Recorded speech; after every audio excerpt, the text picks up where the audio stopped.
wajib. Kita akan melanjutkan topik kita yang sudah kita bahas sebelumnya tentang kehidupan bangsa Indonesia pada zaman praaksara. Nah, kita akan lanjut periodisasi zaman praaksara berdasarkan benda kebudayaannya ya. Semoga kalian tetap stay tune. Oke? Tujuan pembelajaran kita di bab 2 supaya nanti kalian bisa menganalisis kehidupan dari manusia purba itu dan asal-usul dari nenek moyang kita.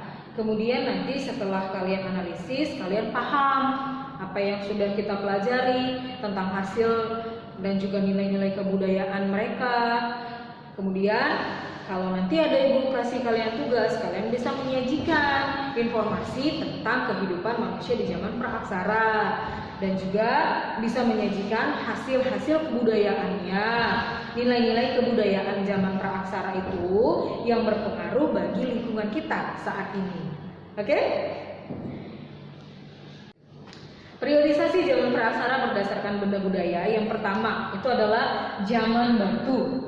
Zaman batu itu juga dibagi atas beberapa zaman. Yang pertama itu zaman batu tua namanya atau Paleolitikum. Paleolitikum ini berlangsung sekitar 50.000 sampai 100.000 tahun yang lalu.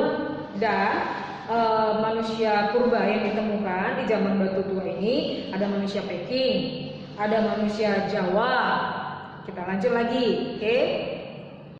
Kalau di Jawa ada juga, di Eropa ada juga, di Asia juga ada. Nama manusianya itu Neanderthal. Ini telah hidup di zaman Paleolitikum dan juga manusia Cro-Magnon. Ini yang sudah menguasai daerah dan kebudayaan di wilayah Afrika Utara dan juga di Eropa. Perkembangan kebudayaan ini ditemukan di Pacitan dan juga di Ngandong oleh si von Koningswald. Kebudayaan yang ditemukan itu berupa peralatan dari batu seperti flex. Flex ini artinya adalah alat-alat sepi yang fungsinya batu ini untuk mengupas dan juga menguliti hewan buruan. Kemudian yang kedua itu ada chopper. Chopper ini artinya adalah kapak genggam. Jadi batu yang dibentuk seperti kapak. Dan ini juga biasanya dipergunakan untuk menguliti hewan buruan. Dan yang terakhir itu ada peralatan yang terbuat dari tulang. Biasanya mereka buat itu untuk menangkap ikan. Mata ujung tombaknya itu bisa dibuat untuk menangkap ikan gitu ya. Kemudian untuk jimat, biasanya itu yang mereka pergunakan kalau dari tulang. Oke. Berbicara tentang spesies di zaman Paleolitikum ini, manusia yang sudah hidup seperti ada Meganthropus paleojavanicus, yang kedua ada Pithecanthropus erectus, ada Pithecanthropus mojopertensis, dan terakhir nanti ada Pithecanthropus robustus. Oke, yang kedua itu ada namanya Mesolitikum atau zaman batu tengah. Zaman batu tengah ini manusianya hidup dengan berburu dan juga mengumpulkan makanan, menangkap ikan, dan manusia di sini sudah punya tempat tinggal, tidak lagi nomaden. Dan juga di sini sudah ada pemikiran mereka untuk bercocok tanam, tapi masih yang sederhana. Kemudian tempat tinggal mereka itu biasanya di gua yang dekat dengan tepi pantai. Maka benda-benda kebudayaan yang ada di gua itu disebutlah abris sosros. Dan juga biasanya mereka itu tinggal meninggalkan sampah. Sampahnya itu seperti kulit kerang. Mereka kan biasa yang mereka bisa gampang dapat adalah kerang makanan mereka. Jadi kulit-kulit kerangnya itu jadi sampah yang menumpuk. Itu namanya kejokan Mordinger. Oke?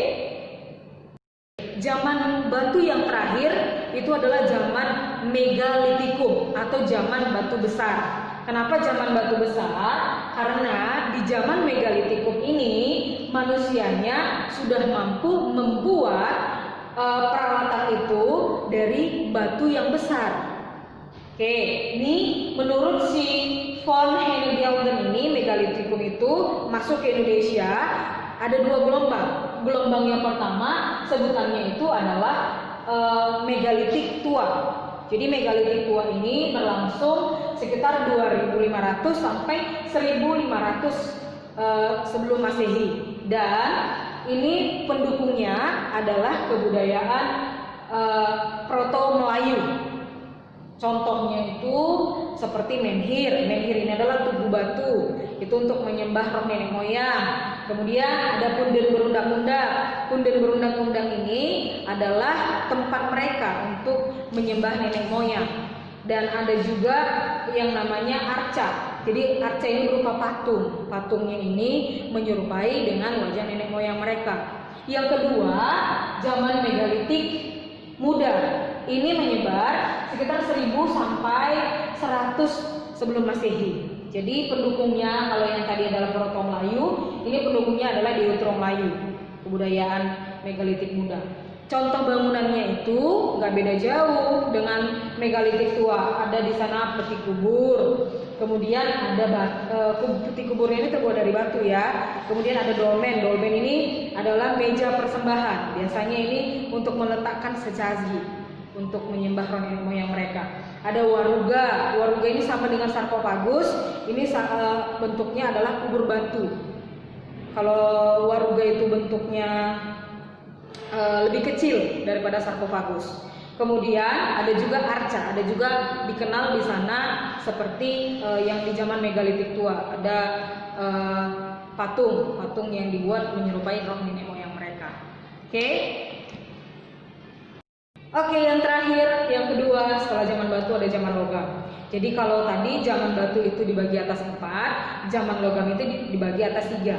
Jadi zaman logam itu terbagi atas yang pertama, zaman tembaga.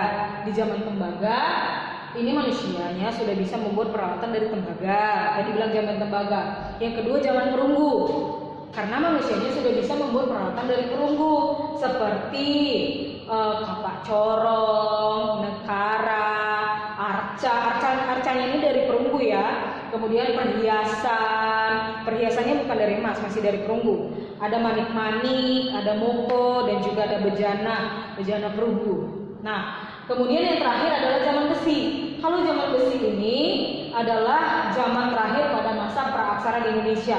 Pembuatan di zaman besi ini seperti kapak corong, nekara, cangkul, bajak, mata panah, pisau, sabit, dan perhiasan. Perhiasannya ini terbuat dari besi yang dicampur dengan perunggu.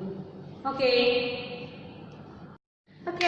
demikianlah materi kita untuk sejarah wajib yang telah kita selesaikan mengenai periodisasi zaman praaksara berdasarkan benda kebudayaan. Semoga ini bermanfaat untuk kalian. Manfaatnya apa? Jadi kalian tahu, adapun peninggalan yang sekarang itu berkaitan dengan zaman praaksara nenek moyang kita dulu ya. Oke, selamat bertemu kembali di pelajaran selanjutnya. Dah.